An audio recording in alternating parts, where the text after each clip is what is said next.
The notification sound from my husband's phone pierced the quiet Sunday afternoon like a gunshot. Nathaniel had gone to take a shower, leaving his phone face up on our marble kitchen counter. I wouldn't normally look. I've always respected his privacy during our 8 years of marriage. But something made me glance over. Perhaps it was intuition, or maybe just the universe giving me a chance to see what had been happening right under my nose. The message preview on his locked screen made my blood run cold. Can't wait for our weekend getaway at your country house. Make sure your wife doesn't suspect anything.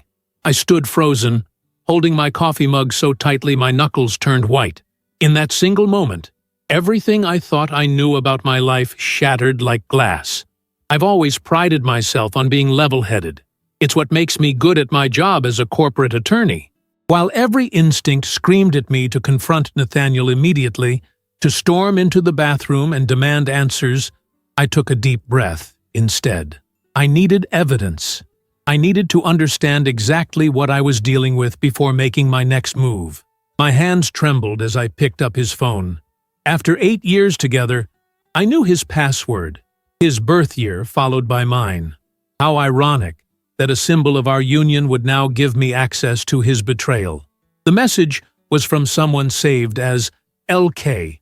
Hospital, obviously a cover for whoever this woman was. I scrolled through their conversation history, each message like a knife twisting deeper into my chest. They'd been seeing each other for 2 months. 2 months of lies, of Nathaniel coming home late claiming to work, of weekend business trips that were actually rendezvous with her. And now they were planning to spend the upcoming weekend at our country house, a place we had bought together 3 years ago as our special retreat from the city. The place where we had talked about starting a family someday. I heard the shower turn off and quickly placed his phone exactly as I'd found it, retreating to our home office with my heart pounding. I needed time to think, to plan. I wouldn't give him the satisfaction of seeing me fall apart. Nathaniel emerged from our bedroom 20 minutes later, dressed casually in the blue sweater I had given him last Christmas. He smiled at me, the same smile that used to make my heart skip a beat, but now made my stomach churn with disgust. "I'm heading out to meet the guys for golf," he said, kissing me on the forehead. Another lie. "Don't wait up for dinner. We might grab something after." I smiled back, a performance worthy of an Academy Award. "Have fun, honey. Text me if you'll be really late." The moment the door closed behind him, I collapsed into my chair, finally allowing the tears to fall. But I only gave myself 5 minutes to cry. Then I wiped my face, straightened my shoulders, and opened my laptop. If I was going to confront this situation, I would do it on my terms, with all the facts at my disposal. First, I needed to know who LK was. It didn't take long to find her. Nathaniel's email password was the same as his phone, and his calendar revealed multiple lunch meetings with someone named Lorelei Kensington. A quick search confirmed she was a cardiac surgeon at the hospital where Nathaniel's investment firm had recently helped finance a new wing. I found her professional profile, complete with a photograph of a stunning brunette with piercing green eyes. She was beautiful, I had to admit, younger than me by a couple of years, and with the polished look of someone who took great care with her appearance. But that wasn't all I found. Lorelei Kensington was married. Her social media, though limited, showed photos of her with a tall, distinguished-looking man identified as Declan Hargrove, an architecture professor at the local university. My mind raced with possibilities. Did Declan know his wife was having an affair? Was he sitting at home right now, blissfully unaware just as I had been hours ago? I dug deeper, finding Declan's email address from the university's public directory. My legal training kicked in. I needed to approach this carefully. I drafted an email, deleted it, then drafted another. Finally, I settled on something simple. "Mr. Hargrove, I believe we need to talk about our spouses. Please call me at this number if you're willing to have this conversation." I included my cell number and hit send before I could second-guess myself. The wait was excruciating. I paced our apartment, alternating between rage, heartbreak, and a strange sense of numbness. When my phone finally rang 2 hours later, I almost dropped it in my haste to answer. "This is Declan Hargrove," said a deep, steady voice. "I received your email. What's this about our spouses?" I took a deep breath. "My name is Vivian Thornton. I'm Nathaniel Thornton's wife. I have reason to believe he's having an affair with your wife, Lorelei." The silence that followed felt eternal. Then, "I've had my suspicions for a while now, but I didn't want to believe it." His voice cracked slightly, betraying the composed facade. "Do you have proof?" "Text messages, calendar entries. They're planning to spend this weekend together at our country house." My voice sounded distant, as though someone else was speaking through me. Another long pause. "What are you proposing, Mrs. Thornton?" The plan formed in my mind with perfect clarity. "I think we should be there to greet them when they arrive, together." "You want to confront them?" He sounded uncertain. "I want them to know that we know. I want to see their faces when they realize their perfect little fantasy is over." The cold determination in my voice surprised even me. "Are you in?" By the time we ended the call an hour later, we had a plan. The country house was a 3-hour drive from the city, nestled in a wooded area with no neighbors for miles. According to the messages I'd read, Nathaniel and Lorelei planned to arrive Friday evening. Declan and I would get there earlier and wait for them. The next 3 days passed in a blur. I maintained my normal routine, going to work, making dinner, kissing Nathaniel goodbye in the mornings. I played the role of unsuspecting wife perfectly while gathering more evidence.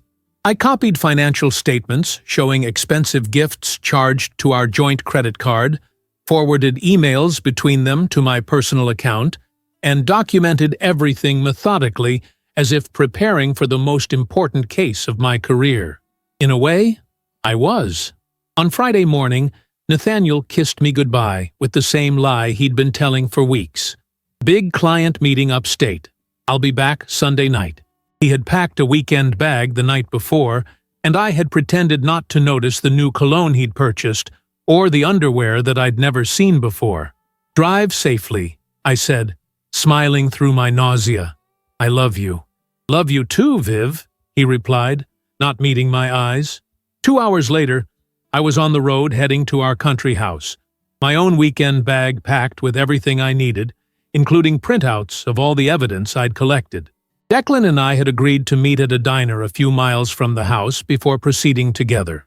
My stomach was in knots as I pulled into the parking lot and spotted him sitting in a booth by the window, just as he'd described.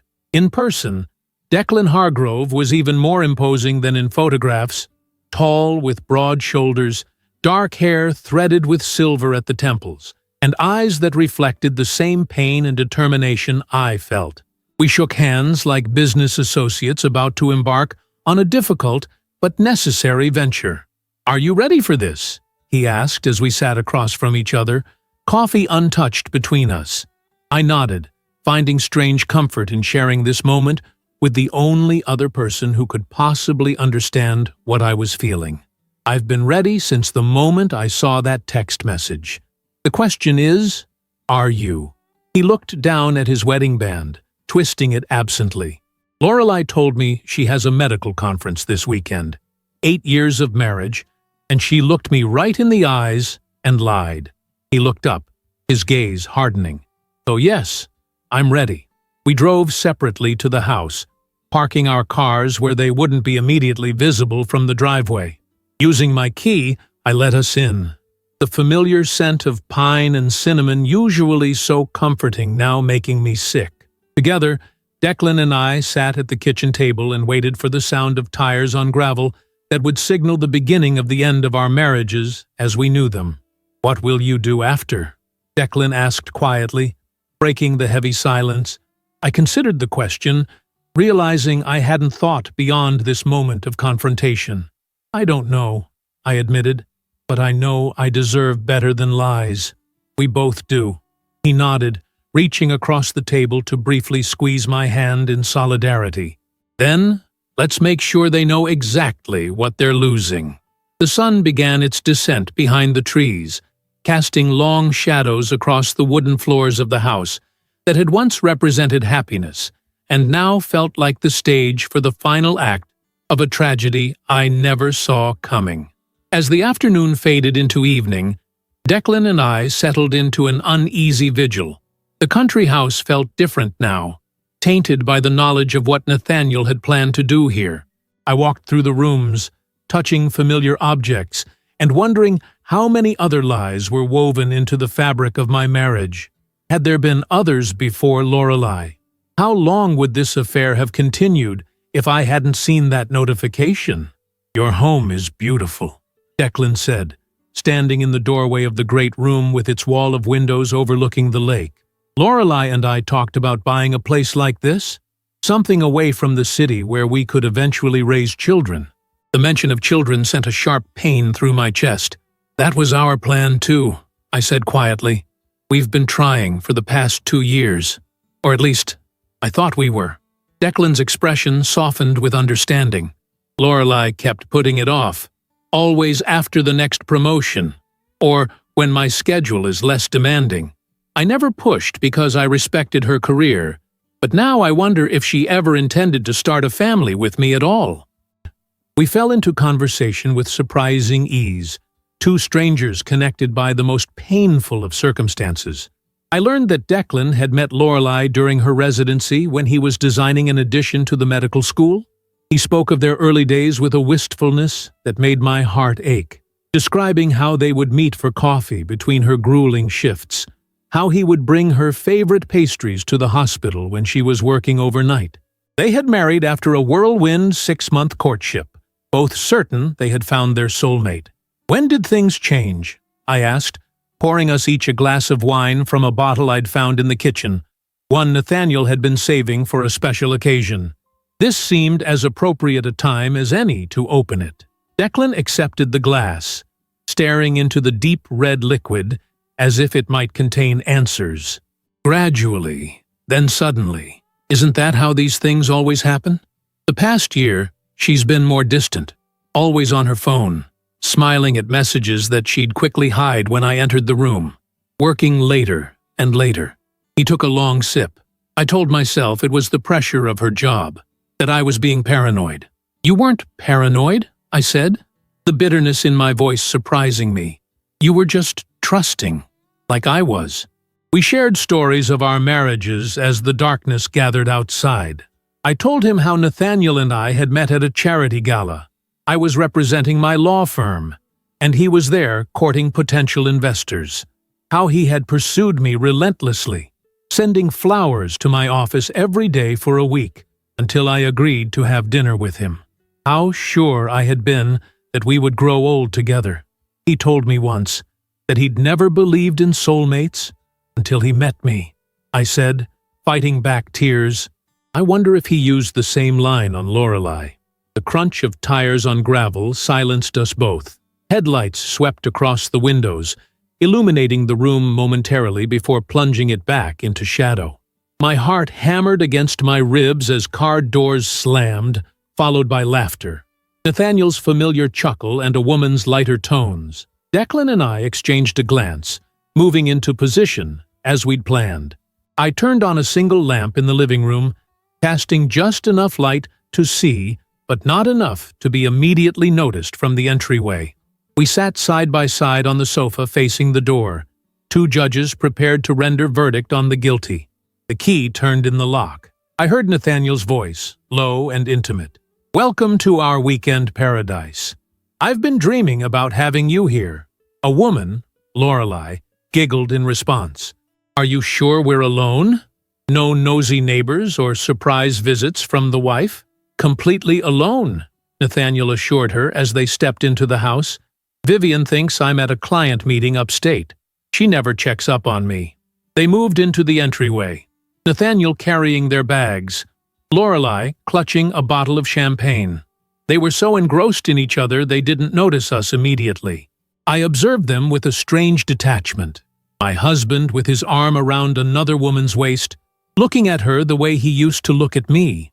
Lorelei was even more striking in person than in photographs, her dark hair cascading over her shoulders, her green eyes bright with excitement. They looked like the perfect couple. and the realization sent a wave of nausea through me.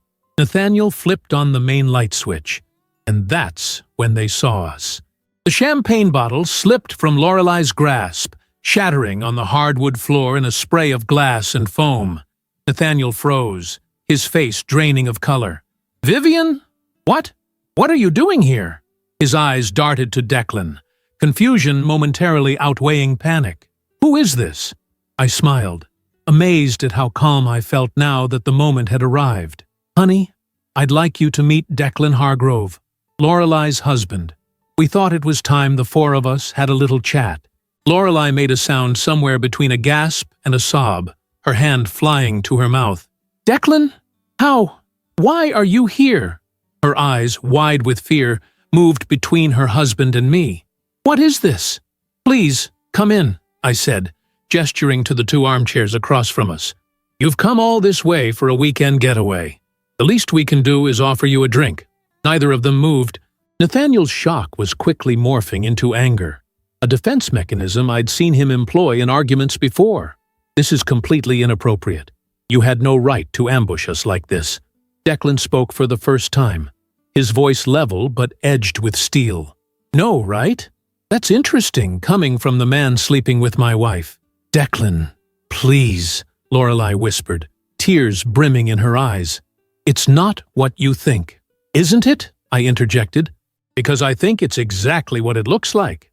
You and my husband have been having an affair for 2 months. You've been meeting at hotels, having lunch dates that extended well into the afternoon, and now you are planning a romantic weekend at our house, the house that Nathaniel and I bought together, that we decorated together, where we talked about raising our children." Nathaniel took a step toward me, his hands raised in a placating gesture. "Vivian, let me explain." "Sit down," I commanded, surprising even myself with the authority in my voice. "Both of you, sit down, or we walk out that door and go straight to your hospital board, Lorelei, and your clients, Nathaniel, with evidence of your affair. I'm sure they'd be fascinated to learn how you've been conducting yourselves." That got their attention. Slowly, reluctantly, they moved to the armchairs, sitting stiffly on the edges like children summoned to the principal's office. Nathaniel ran a hand through his hair, a nervous habit I'd once found endearing. "How long have you known?" he asked quietly. "Long enough," I replied. "Your passcode hasn't changed since our wedding day, Nate. Not very security-conscious for an investment banker." He flinched at that, the implications settling in. "You went through my phone? My emails?" "Yes," I admitted without a trace of remorse. "And Declan has been noticing things too, haven't you?" Declan nodded, his gaze fixed on Lorelei. "The late nights, the conference calls that couldn't be interrupted, the sudden need for new lingerie that I never saw." He leaned forward slightly. "Did you think I was stupid, Lorelei? Or just that I didn't care enough to notice?" Lorelei's composure cracked. Tears spilled down her cheeks, leaving tracks in her perfect makeup. "It just happened, Declan. We didn't plan it. We never meant to hurt either of you." "Spare us the clichés," I said coldly. "Affairs don't just happen. You made choices, hundreds of them. Every text, every lie about where you were, every night you spent together was a choice to betray the people who loved you." "What do you want from us?" Nathaniel asked, a hint of his business negotiator tone creeping in. "Is this about money? Because if it's a divorce you want, Vivian, we can handle it like adults without this theatrical production." I laughed, the sound harsh and unfamiliar to my own ears. "This isn't a negotiation, Nate. This is a reckoning. We want you to sit there and listen while we tell you exactly what we know, exactly how we found out, and exactly what we plan to do about it." And so we did. For the next hour, Declan and I laid out the evidence methodically. The text messages, the credit card receipts, the calendar entries deliberately mislabeled. I watched Nathaniel's face as his carefully constructed lies collapsed one by one. Lorelei alternated between crying silently and staring at the floor, unable to meet Declan's eyes. "But what I really want to know," I said finally, "is what you told each other about us, about your spouses. I'm curious what narrative you created to justify all this." Nathaniel and Lorelei exchanged uncomfortable glances, neither willing to speak first.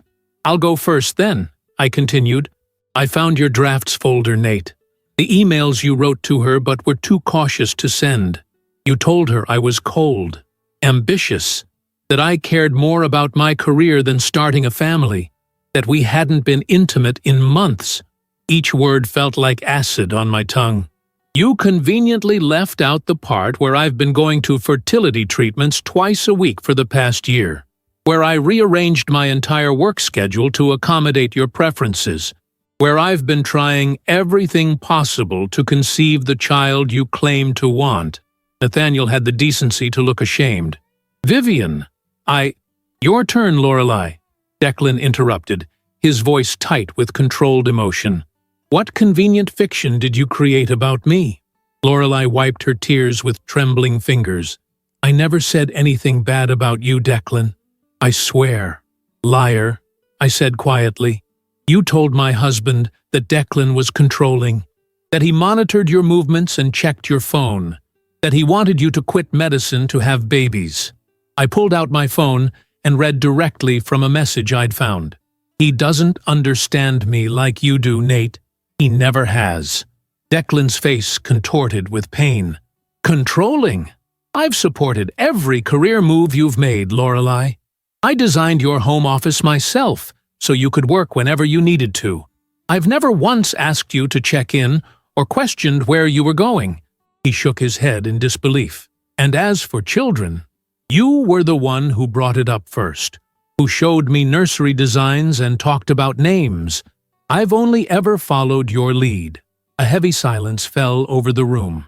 Outside, rain had begun to fall, pattering against the windows like an accompaniment to our shattered marriages.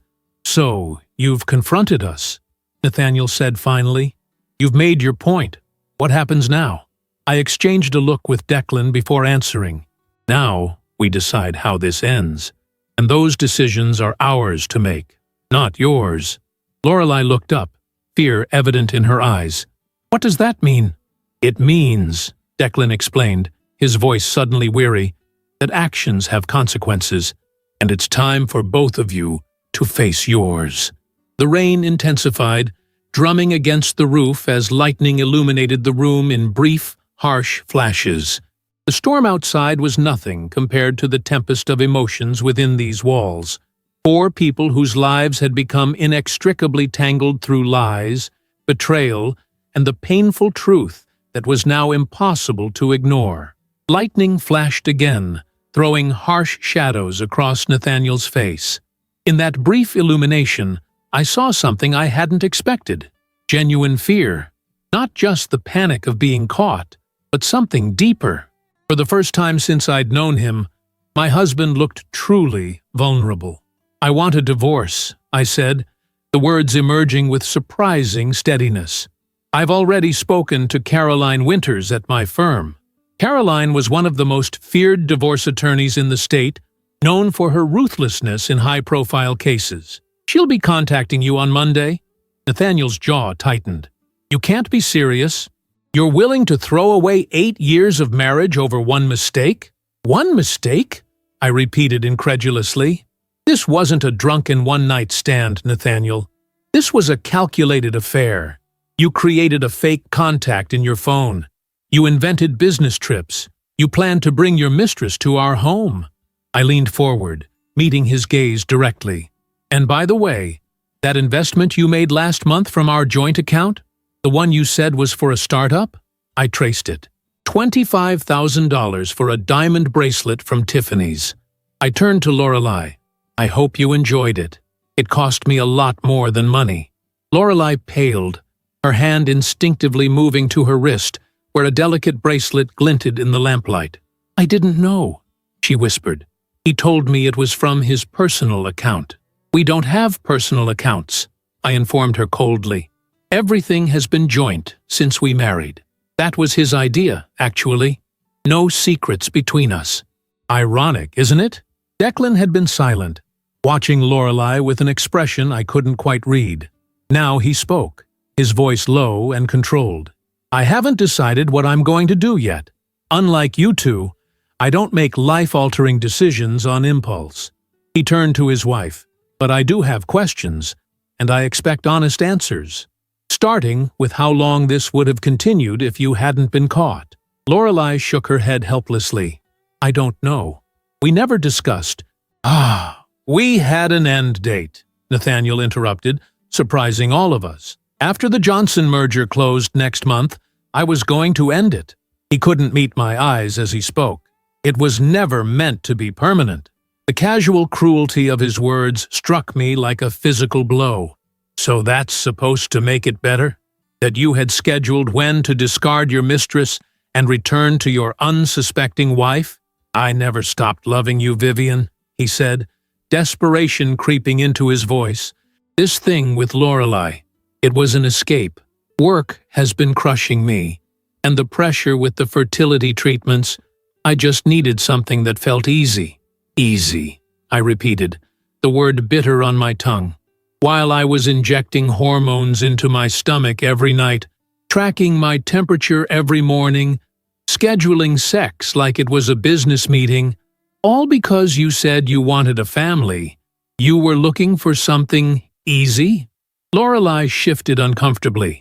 "Nathaniel, you never told me about fertility treatments." "There's a lot he didn't tell you," I said. "Just like there's probably a lot you didn't tell him. That's the thing about affairs. They're built on selective truths. You both created fantasies of each other that had nothing to do with reality." Thunder rumbled overhead, as if emphasizing my point. The storm had intensified, rain now lashing against the windows with angry persistence. "We should discuss this in the morning," Nathaniel suggested, glancing toward the door as if contemplating escape. "It's late, and emotions are running high." "We're not finished," Declan stated firmly. "You don't get to decide when this conversation ends. Not anymore." Something in his tone made Lorelei look up sharply. "Declan, what do you want me to say? That I made a terrible mistake? I did? That I'm sorry? I am. More than I can express. I want you to tell me why," he said simply. "Not the excuses or the justifications. The real reason you were willing to throw away our marriage." Lorelei's composure finally broke completely. Tears streamed down her face as she struggled to speak. "I was afraid," she admitted, her voice barely audible above the storm. "Afraid of disappointing you. Afraid of failing as a wife, as a potential mother. Every time you mentioned children, all I could think about was how I'd have to scale back at work, how I might lose the career I've fought so hard for. So instead of talking to me about your fears, you decided sleeping with another woman's husband was the solution." Declan's voice was incredulous. "Nathaniel understood the pressure I was under," she said. "He didn't make demands or have expectations. With him, I could just be myself, without feeling like I was letting someone down." "And what exactly were these oppressive demands I made?" Declan asked, the hurt evident beneath his controlled exterior. "When did I ever ask you to choose between your career and our family?" Lorelei couldn't answer, the reality of her actions seemingly hitting her for the first time. I turned to Nathaniel, a new question forming. "Did you ever actually want children with me, Nate? Or was that just another lie?" He hesitated, which was answer enough. "You didn't, did you?" I pressed. "All those doctor's appointments, all those treatments, all those nights I cried because I thought something was wrong with me. And you never even wanted a baby in the first place." "I thought I did," he said quietly. "When we first talked about it, the idea seemed right, what we were supposed to do next. But then, when it didn't happen right away, and you became so focused on it—" "Of course I was focused on it," I exclaimed. "We were trying to create a life together, something I thought we both wanted more than anything." An uncomfortable silence filled the room, broken only by the continuing storm outside. In that silence, something shifted between us, the last threads of connection severing as the full weight of his betrayal sank in. It wasn't just the affair. It was the years of pretending to want the same future I did. "There's something else you should know," Lorelei said suddenly, looking not at Declan, but at me. "I'm pregnant." The world seemed to stop. For a moment, I couldn't breathe, couldn't think. Nathaniel's face went completely white. "It's not what you're thinking," she continued quickly, turning to Declan. "It's yours, Declan. I'm 6 weeks along. I only found out last week, and I was going to tell you after I ended things with Nathaniel this weekend." Declan stared at her in disbelief. "You're pregnant with my child, and you came here for a weekend with your lover?" Nathaniel looked equally stunned. "You never said anything about being pregnant." "I was going to tell you both the truth this weekend," Lorelei insisted, desperation in her voice. "Declan, I realized I couldn't keep living this lie. I want our family, our future. This affair was a mistake, the biggest mistake of my life." "Convenient timing," I observed coldly. "You have an attack of conscience right when you find out you're carrying Declan's child?" "It's the truth," she pleaded. "Declan, you have to believe me. I never stopped loving you." Declan's expression was unreadable as he processed this new information. The revelation hung in the air between us, changing everything and nothing simultaneously. "How can I possibly believe anything you say now?" he finally asked, his voice raw with emotion. "How can I trust that this child is even mine?" "We can do a paternity test," Lorelei offered immediately. "I'll do whatever it takes to prove I'm telling the truth about this at least." I watched this exchange with a strange detachment, as if observing characters in a play, rather than real people whose lives were imploding alongside my own.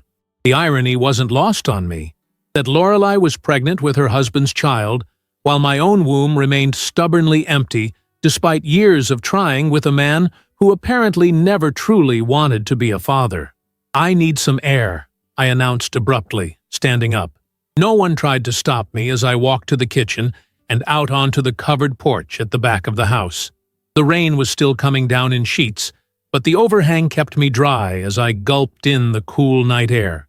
I don't know how long I stood there, watching lightning illuminate the lake in brief, brilliant flashes, before I heard the door open behind me. I expected Nathaniel, come to offer more excuses or plead for another chance. Instead, Declan stepped out, his tall frame silhouetted against the light from the kitchen. "I'm sorry," he said simply, coming to stand beside me at the railing. "About the baby. I know how much you wanted children." "Congratulations," I replied, surprised to find I meant it. Despite everything, the news of new life didn't deserve bitterness. Children are a blessing, no matter the circumstances. He nodded, his profile stoic against the storm. "I don't know what to believe anymore. Whether the baby is really mine, whether she ever loved me, whether anything in our marriage was real." "I understand that feeling," I said softly. "It's like waking up and realizing your entire life was a carefully constructed illusion." We stood in companionable silence for a while, two strangers connected by shared pain. There was something oddly comforting about his presence. No need for explanations or pretense. He understood exactly what I was going through because he was living it too. "What will you do?" he asked eventually. "After the divorce?" I considered the question, looking out at the dark water. "Start over. Sell this house. I could never come back here now anyway. Focus on my career. Learn who I am without Nathaniel, because I realize I've been defining myself as his wife for so long that I'm not sure I know anymore." "You're a remarkable woman, Vivian," Declan said, turning to face me. "The way you've handled this, with such dignity and strength. Nathaniel is a fool." "So is Lorelei," I replied. "But their foolishness has given us an opportunity, as painful as it is. The opportunity to find something better, something real." A particularly loud crack of thunder made us both jump, then laugh despite ourselves. A small moment of levity in the midst of chaos. "We should go back in," I said reluctantly. "Finish what we started." Declan nodded, but before we could move, the kitchen door opened again, and Nathaniel stepped out. His eyes narrowed slightly at the sight of us standing together. "Vivian, can we talk? Alone?" His voice held a note of urgency I hadn't heard before. I glanced at Declan, who nodded and moved past Nathaniel into the house, leaving us alone on the porch. "What is it, Nate?" I asked wearily. He stepped closer, his expression more vulnerable than I'd seen it in years. "I know I've destroyed everything," he began. "I know you probably hate me right now, and you have every right to. But I need you to know that I do love you. I always have." "Love isn't enough," I said. "Not when there's no trust, no honesty." "I know that," he admitted. "I'm not asking for forgiveness or another chance. He hesitated, then continued. "I just wanted to tell you that you deserve better than what I gave you. You deserve someone who appreciates your strength, your intelligence, your heart. Someone who wants the same things you do, who would never make you doubt yourself the way I did." I studied his face, trying to determine if this was genuine remorse or another manipulation. "Why are you telling me this?" "Because it's true," he said simply. "And because despite everything, I do want you to be happy, even if it can't be with me." The rain began to ease, the storm moving off as suddenly as it had arrived. In its wake, an odd calm settled over me.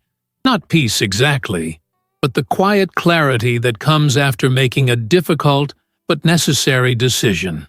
"Thank you for saying that," I replied, "but my happiness isn't your concern anymore. It's mine, and for the first time in a long time, I'm going to put myself first." I moved past him toward the door, ready to face whatever came next. As I reached for the handle, I paused, turning back to him one last time. "You know what the saddest part is, Nate? We could have had something beautiful if you'd just been honest, about not wanting children, about your doubts, about everything. I loved you enough to hear those truths, hard as they might have been, but you never gave me the chance." I left him standing there, his silhouette small and solitary against the vast darkness beyond the porch. Inside, the confrontation we had begun would continue until everything was laid bare, every lie exposed, every secret revealed. But somehow I knew that the hardest part was already behind me. I had survived the initial shock, the heartbreak, the rage. What remained was the long, difficult work of rebuilding, a prospect that, for the first time, filled me with determination rather than dread. Back in the living room, Lorelei sat alone, her face buried in her hands. She looked up when I entered, her eyes red and swollen from crying. "Where's Declan?" I asked, glancing around. "Upstairs," she said, her voice hoarse. "He said he needed some time to think." She hesitated, then added, "Vivian, I know you have no reason to do me any favors, but please, could you talk to him? He listens to you." I stared at her incredulously. "You expect me to advocate for you, after what you've done?" She shook her head quickly. "No, not advocate. Just, I don't know. He respects you. The way you've handled all this, maybe he'll believe the truth about the baby if it comes from someone else." "And why should I believe it's the truth?" I countered, sitting down across from her. "You've been lying to your husband for months. Why start being honest now?" Lorelei looked down at her hands, twisted tightly in her lap. "Because I have nothing left to lose. Because I realized, sitting here tonight, what I've thrown away for. For what? Some fantasy that was never going to last?" She looked up, meeting my eyes directly. "I never meant to hurt you, Vivian. I know that sounds hollow, but it's true. In my mind, you were this abstract concept, Nathaniel's wife. I never thought about you as a real person with feelings, with dreams." She paused, with a desire for children that matched my own fear of having them. Her words hit closer to home than I wanted to admit. Hadn't I done the same with her at first? Reduced her to the other woman? A two-dimensional villain in my marriage's tragedy? "The baby is Declan's," she continued when I didn't respond. "I've only been with Nathaniel a handful of times, and we were always careful. Declan and we weren't trying, but there was one night about 6 weeks ago. We'd both been drinking wine, celebrating his department award. It was the first time in months that we'd connected like we used to. Howdy! The irony of her situation wasn't lost on me. pregnant from a rare intimate night with her husband while carrying on an affair with mine. Life had a twisted sense of humor sometimes. I found out last week, she went on. I took 3 tests because I couldn't believe it. I'd convinced myself I wasn't ready for motherhood, that my career wouldn't allow it. But when I saw that positive result, her voice broke. I felt something I never expected. Joy, pure joy. And then immediate guilt because of what I'd been doing with Nathaniel. So, you were planning to end it with him this weekend? I asked skeptically. She nodded. I was going to tell him the truth, that I was pregnant with Declan's baby, that I wanted to recommit to my marriage and become the mother I suddenly realized I wanted to be. She laughed bitterly. I had this whole speech prepared. Instead, I walked into an ambush that I completely deserved. Nathaniel came in from the porch then, his eyes moving between Lorelei and me with uncertainty. He looked defeated, the confident man I'd married nowhere to be seen. We should go, he said to Lorelei. I'll drive you back to the city. We've done enough damage here. No, I said firmly, surprising myself as much as them. No one is leaving until we've resolved this completely. There's no running away from the mess you've made. Lorelei looked alarmed. Declan and I need to talk privately. Please, Vivian, let us go home and sort through this ourselves. You'll have plenty of time for private conversations after tonight, I assured her. But right now, we're finishing what we started. All 4 of us. As if on cue, Declan descended the stairs, his face composed, but his eyes still reflecting the turmoil within. He'd changed into dry clothes, a t-shirt and jeans he must have brought in his overnight bag, and the casual attire somehow made him look more vulnerable, less the distinguished professor, and more a man whose world had been upended. I've been thinking, he announced without preamble, about what happens next, about the baby. He turned to Lorelei. I want a paternity test. Not because I don't believe you, but because I need to be certain. I need that concrete proof to move forward, whatever direction that might be. Lorelei nodded quickly. Of course, whatever you need. And I want us to try counseling, he continued, causing her eyes to widen in surprise. Not because I'm ready to forgive or forget, but because there's potentially a child involved now. Our child. And he or she deserves parents who have at least attempted to heal what's broken between them. The relief on Lorelei's face was palpable. Yes, she whispered. Yes, to all of it. I watched this exchange with mixed emotions. Part of me envied them this possible path to reconciliation. A path that wasn't available to Nathaniel and me, nor one I would choose even if it were. Another part felt a strange satisfaction in witnessing what might be the first steps toward redemption for at least one of the marriages shattered here tonight. What about you 2? Declan asked, turning to Nathaniel and me. Nathaniel looked at me uncertainly. Vivian has made her position clear. She wants a divorce. And you? I challenged him. What do you want, Nate? Not what you're resigning yourself to, but what you actually want. He seemed taken aback by the question. I don't know anymore. I thought I knew what I wanted when I started this affair, but now, he trailed off, looking lost. Everything I thought I wanted seems hollow, including the freedom I thought I was seeking with Lorelei. That's because it was hollow, I said. You weren't looking for love or even passion. You were looking for escape, from responsibility, from adulthood, from the consequences of your own choices. The realization crystallized as I spoke it.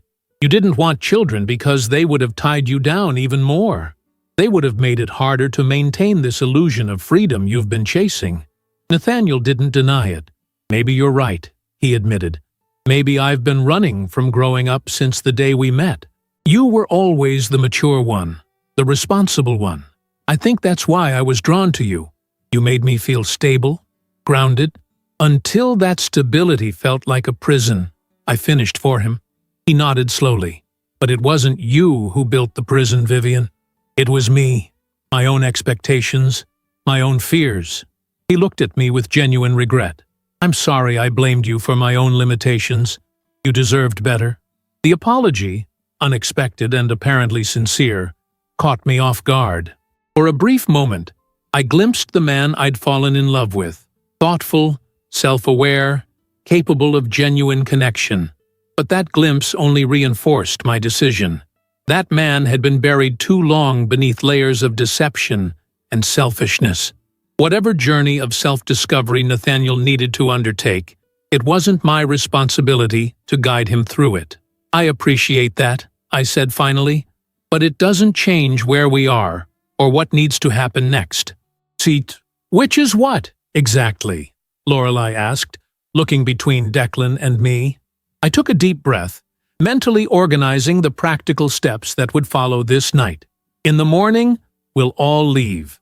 Declan and Lorelei, you'll go home and begin whatever process you decide is right for your family. Nathaniel, you'll check into a hotel. I'll stay with my sister until you've had time to move your things out of our apartment. And then?" Nathaniel asked quietly. "And then we live our separate lives," I said simply. "We let our lawyers handle the divorce. We divide our assets fairly. We make this as painless as possible for everyone involved, because there's been enough pain already." Declan nodded in agreement. "That seems reasonable." He turned to Lorelei. "We'll do the same, though our path forward might be different. First the paternity test, then counseling if the results confirm what you've said." Lorelei reached for his hand hesitantly. To my surprise, he didn't pull away, though he didn't return the gesture either.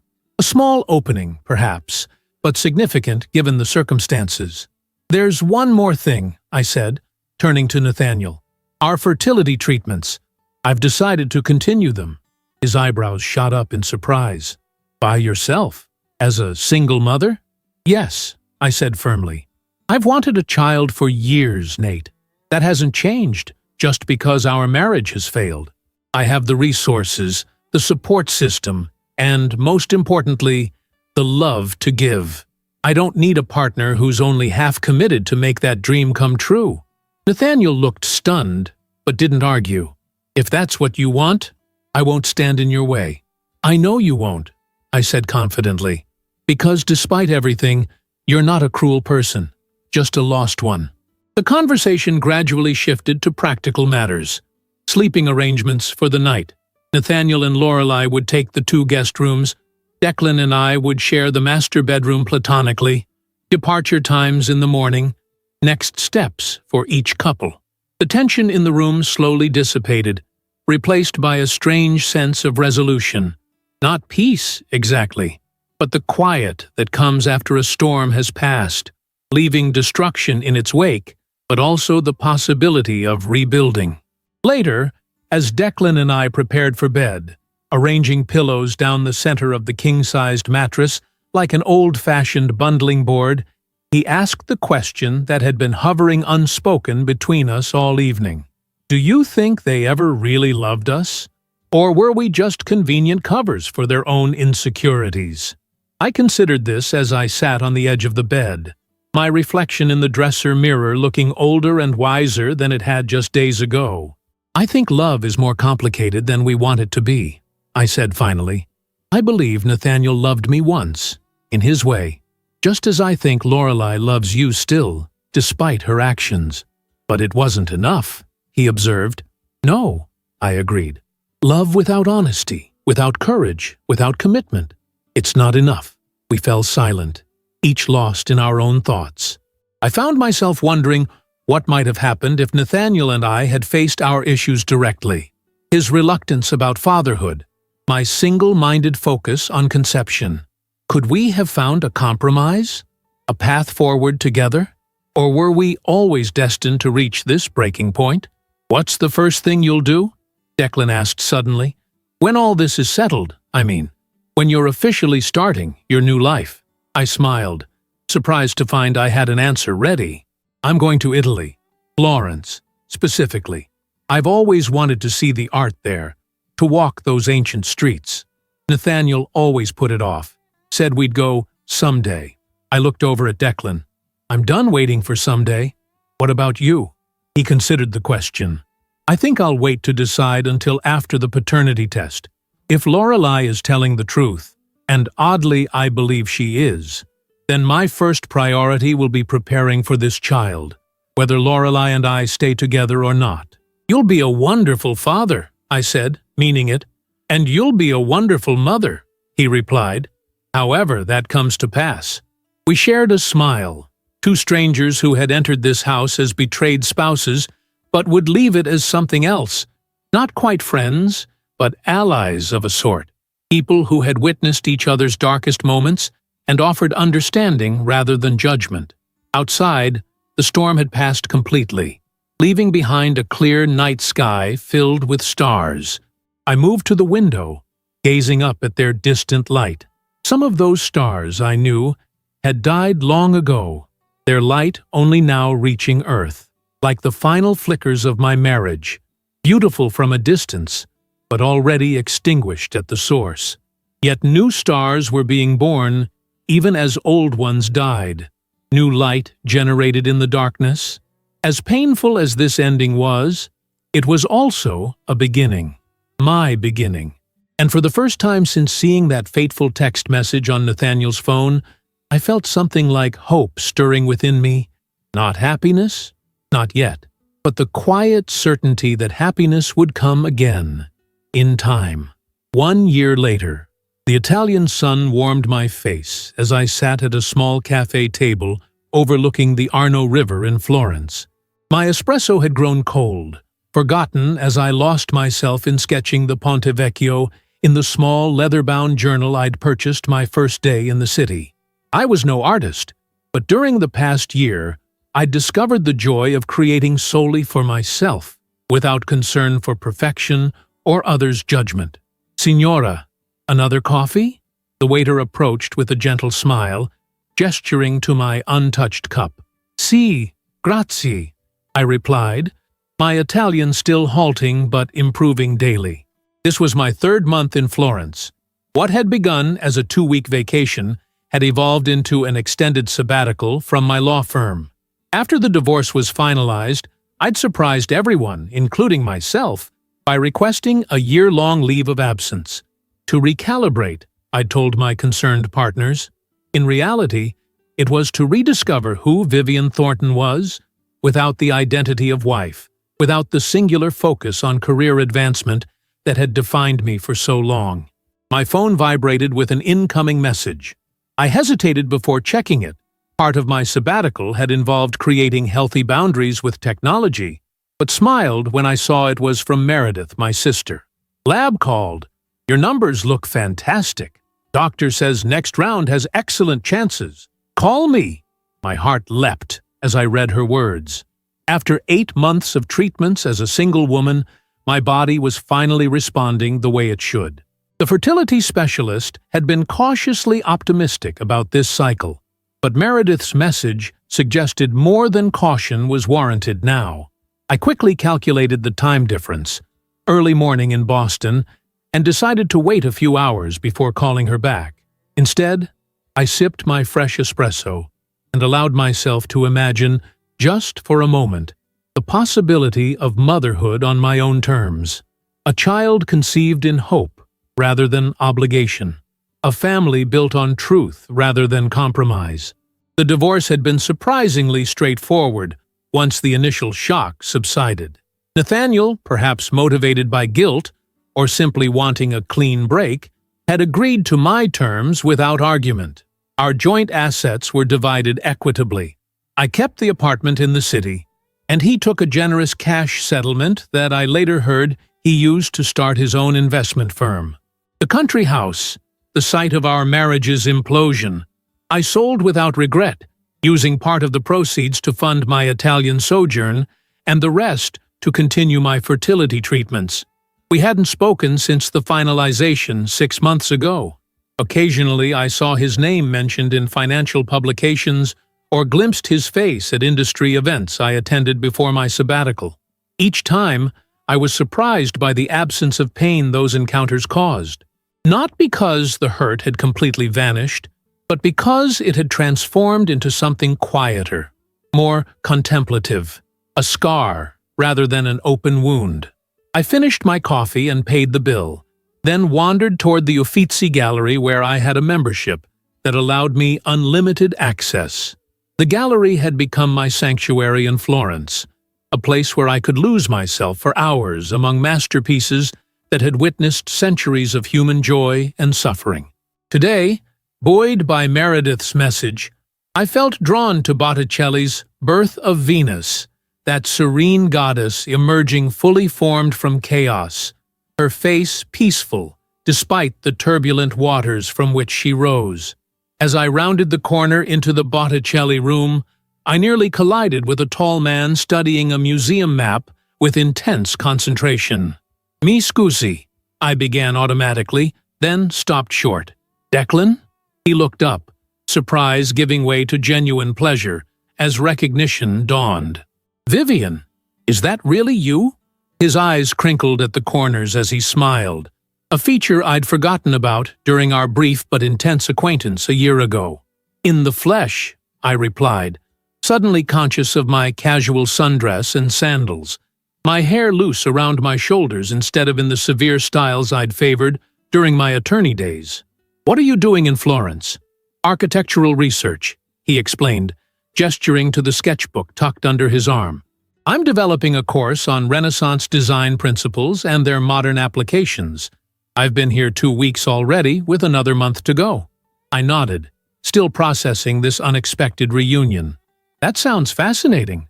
I've been here 3 months myself, just—" I paused, searching for the right words, finding my way back to myself, I suppose.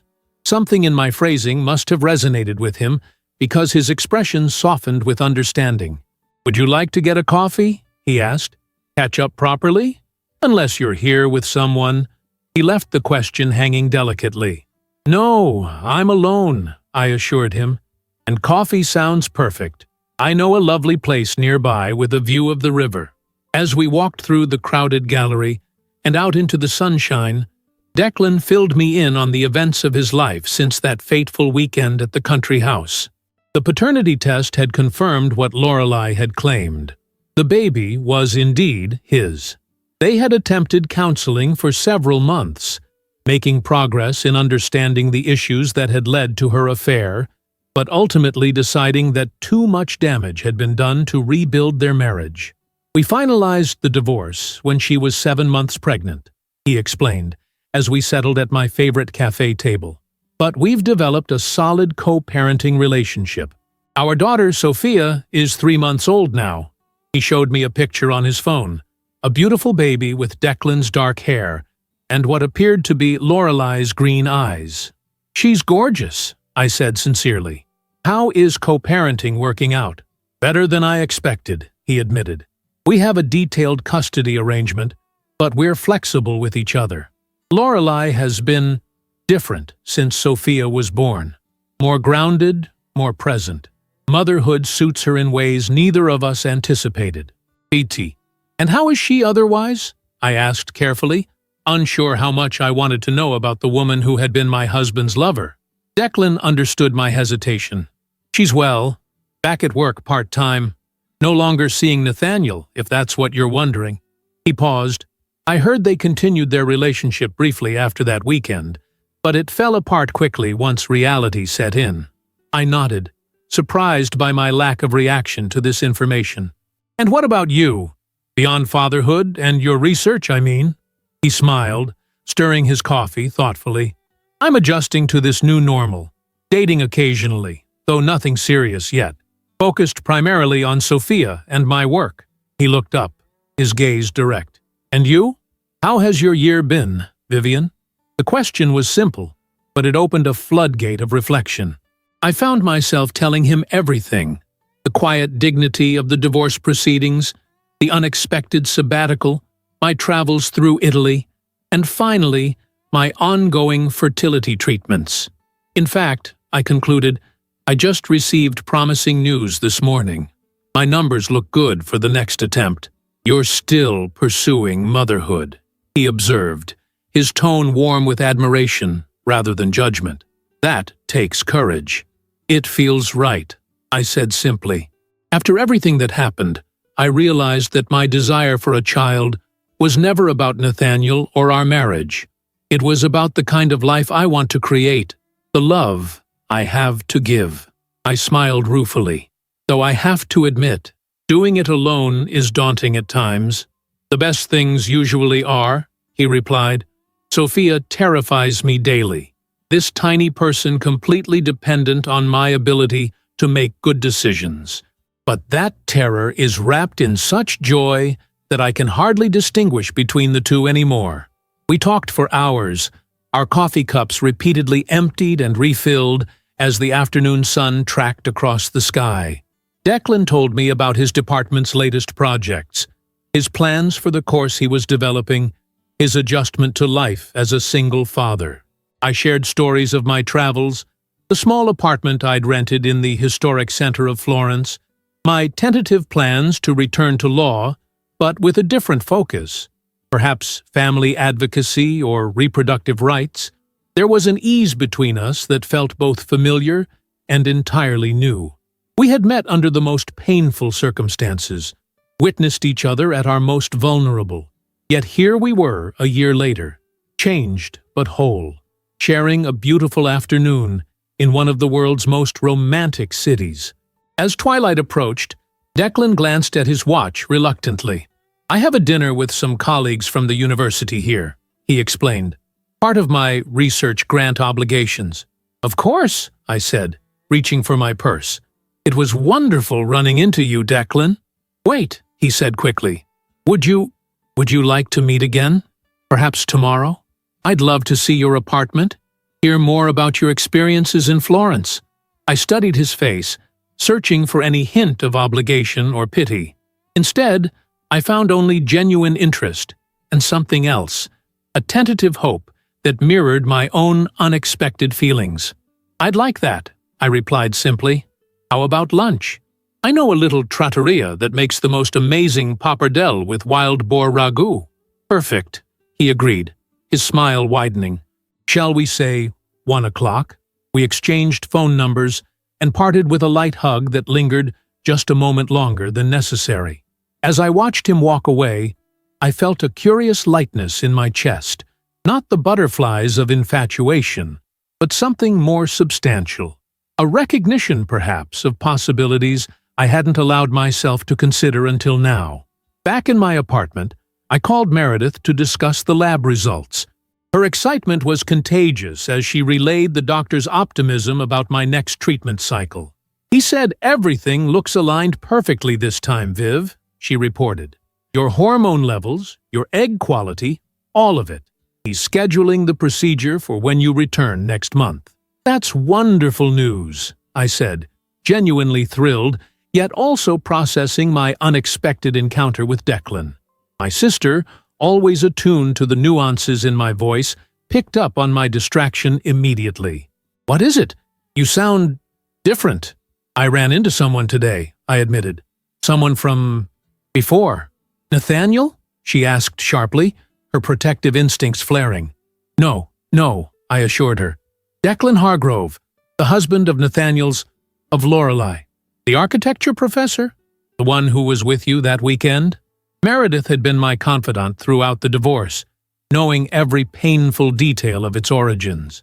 Yes, he's in Florence doing research. We had coffee, talked for hours, actually. We're meeting again tomorrow. There was a brief silence on the line. And how do you feel about that? She asked carefully. I moved to my small balcony, gazing out at the dusky Florentine skyline with its ancient domes and towers. Honestly, I'm not sure. It was just so easy being with him. No pretenses, no need to explain the past or who I am now. He's been through the same crucible, emerged from it differently, but with similar scars. And he knows about the fertility treatments? Your plans? Yes, I told him everything. He was supportive, understanding. I hesitated, then added, he has a daughter now, with Lorelei. They're divorced, but co-parenting.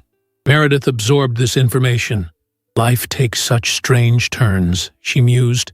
A year ago, you were both devastated by betrayal. Now you're having coffee in Florence, while he raises a child with the woman who helped destroy your marriage. When you put it that way, it sounds impossible. I laughed, but it didn't feel impossible. It felt right, somehow. Like we've both done the hard work of healing separately and can recognize that in each other. Just be careful with your heart, Viv, my sister advised gently. You've come so far this year. I will be, I promised. This might be nothing more than a friendship born from shared experience. Or it might be the universe's way of showing me that sometimes beautiful things can grow from the most painful circumstances.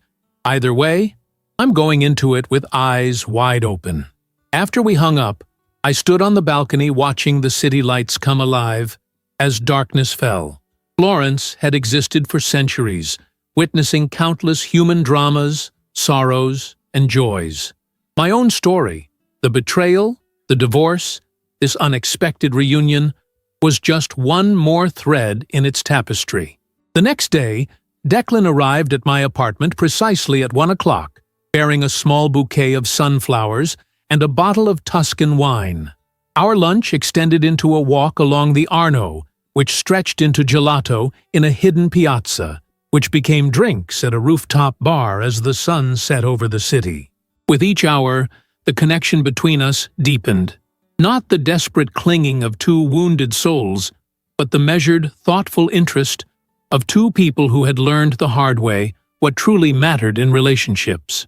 I've been thinking about that weekend, Declan said as we watched the stars appear above Florence.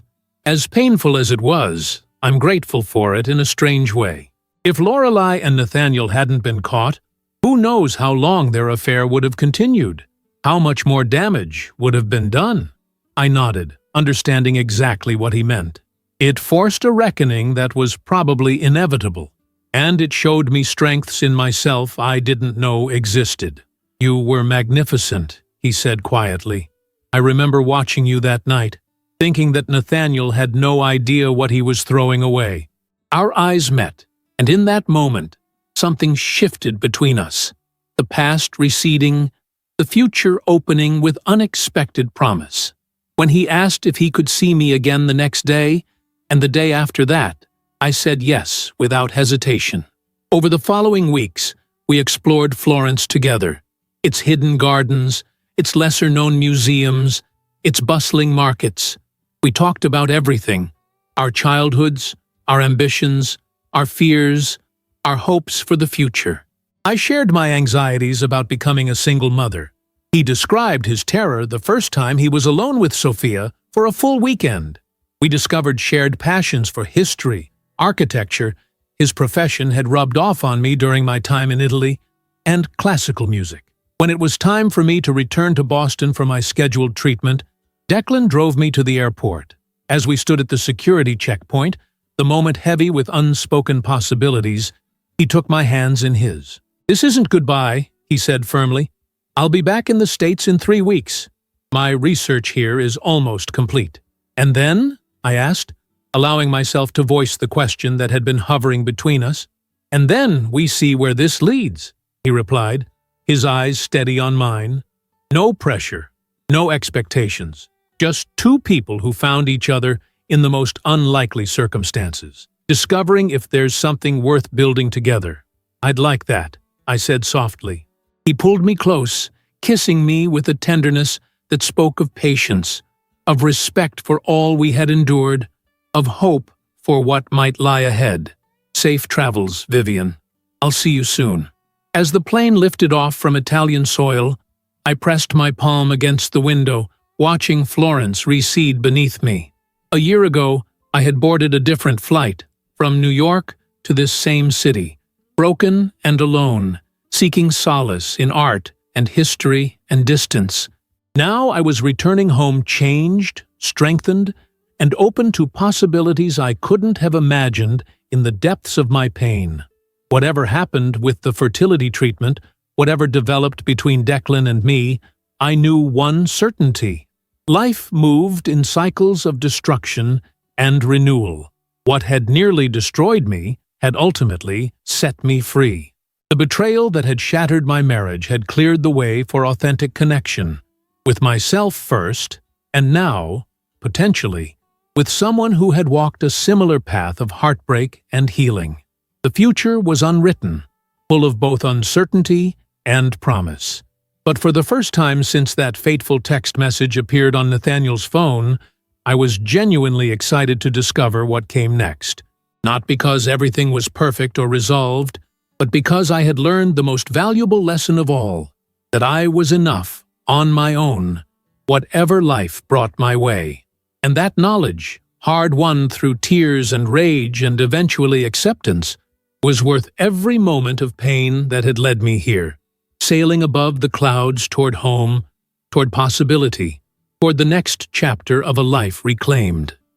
If you enjoyed the story, leave a like and subscribe to the channel. And drop a comment below. What city are you watching from? And if your heart tells you to, feel free to leave me a tip on Buy Me a Coffee. Just check the first pinned comment. Thanks for keeping me company and for the coffee, and I'll see you in the next story.